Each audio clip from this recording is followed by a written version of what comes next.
ডিম বেগুন রান্না করবো। ফোড়নে দেবো শুকনো লঙ্কা, তেজপাতা, এটা জিরে, পেঁয়াজ কুচি,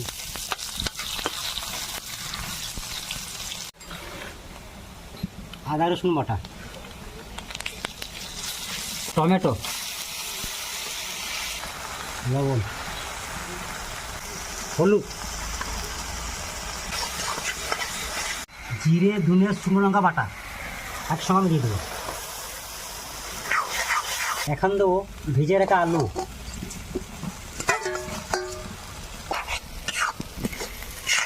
এবার দেবো বেগুন, আর দিয়ে দেবো পরিমাণ মতো ঝোল। আলুগুলো খুব সুন্দর সেদ্ধ হয়ে গেছে। এবার আমি দিয়ে দেবো ভেজে রাখা ডিম।